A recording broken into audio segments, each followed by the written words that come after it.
Still overcast and cloudy this morning. Last night we had a couple of pretty heavy rain showers. I've always wondered how much rain that produces for us, and according to my gauge, perhaps a little over 1/4 of an inch of rain, which when you're using raised beds with flat surfaces, that gives them a pretty good watering. If it was up into hills and rows like a conventional garden, most of that would just run off the hill, but here it's soaking in and everything got a nice watering last night. Still having problems with something eating my brassicas, even with the slug bait. And still I cannot find what the creature is. I never see anything. So I have to come out with a flashlight in the middle of the night, see if I can find him, I guess. This is one of my Savoy cabbages, which as far as I'm concerned is beyond redemption. I'm going to dig it up, and I have someone that I can replace it with. So another replacement going in this morning. I've changed my mind again on how many rutabagas I'm going to plant inside of the rabbit fenced area.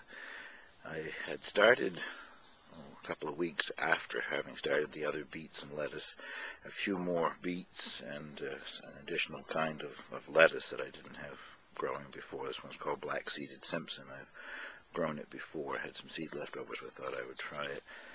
And I think I'm going to put those inside of the rabbit fencing because I know they'd disappear if I plant them anywhere else. The other beets, when I planted the seed, I thinned them as they came up, just snipping off the excess and leaving one in each cell. When you plant a beet seed, you're not actually just planting a beet seed. It's a cluster of seeds inside of a little casing. So you always get several, or usually get several from each seed that you plant. I plan to plant them all this time because I would like to have some beet greens. So as they grow and they're in the cells, I will thin them out and have the thinnings for beet greens. Well, that's the beet seedlings planted, looking a little knocked over because I just hit them with quite a bit of water to water them in. The sun comes out later this afternoon, they'll need the water. And I'm about to transplant my black-seeded Simpson lettuce seedlings. But if you can see closely enough here or not, there are also some beets growing in with them. I saved 2 rows in this flat to put the black-seeded Simpsons in, and I then planted them in the flat. Only problem is I went to the wrong flat. I guess I'd already planted this flat full of beets because I have another flat up in the light garden that has 2 rows that absolutely nothing came up in because I didn't seed anything in those rows. Anyway, I'm going to plant the beets in with the lettuce. Same idea. They get grown up with some fairly large leaves. I'll pull them and have them for beet greens. Now the black-seeded Simpson and Deacon Dan beet mixture has been planted. The last thing I'm going to do in these 4 raised beds inside the rabbit fencing is replace some pea seeds that didn't come up. These ones have only been up for a few days, but a few places that missed. Last time I waited a couple of weeks and nothing came up anyway, so I'm going to get ahead of the game this time. I also planted 5 of the bean seeds that I got from the Heirloom Gardening Group, which they labeled as cannelloni beans. I don't know what they are, but they're not cannelloni. They're a large, flat, almost square bean. I just bought a can of cannelloni beans the other day, and they don't resemble these at all. But whatever they are, I'm sure they're some kind of a shelling bean, and I'll be able to use them this fall.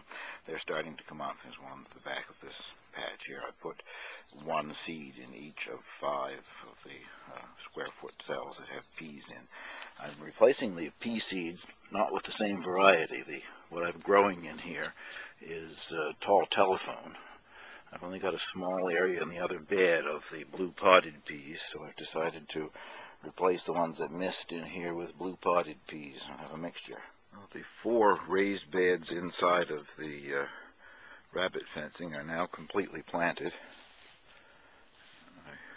I removed the row covering yesterday for the day, and I didn't put it back in the evening. I don't know if I'm making a mistake or not, but I don't care for the stuff. I just noticed yesterday that the fennel plants and the chard plants that were under the row covering aren't doing half as well as the ones that are in another bed that have not been covered over.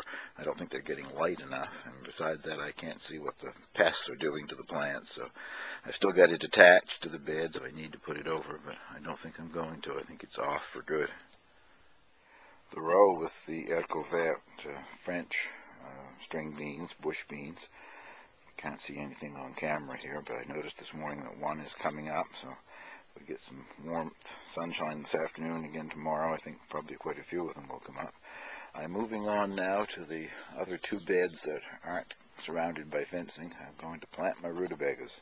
I reread the labeling on the seed packet this morning, and at first I thought it said the 15th of June. Well, it says the 1st to the 15th of June. I'm still a couple of days before the 1st of June, but I don't know. We're having weather here that's more like July than May. I don't know what's happening this year, so I've got lots of seed. I guess if they don't work, I can replace them later, but I'm going to plant rutabagas. On my way over to plant the rutabagas, I've got to stop and brag about a couple of things in the garden.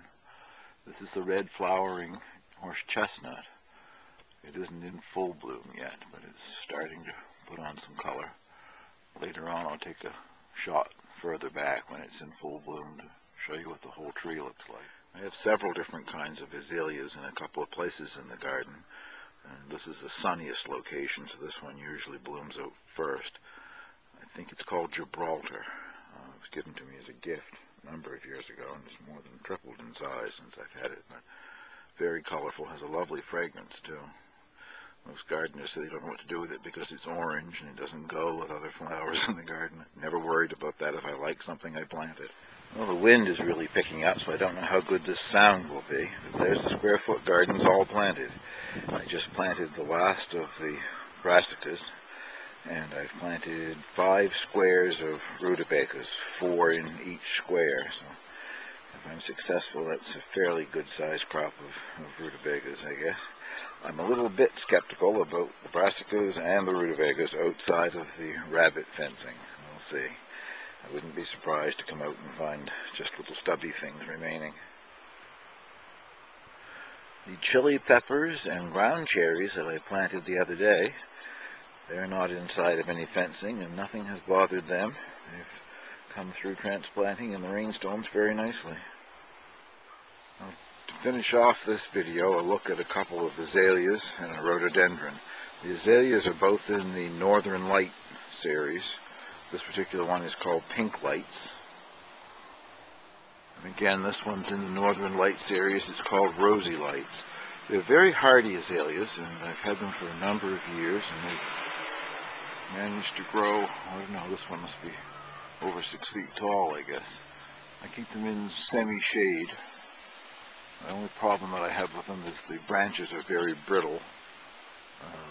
Has some winter damage if we have heavy snow or ice storms, but as far as hardiness, they come through the winters beautifully.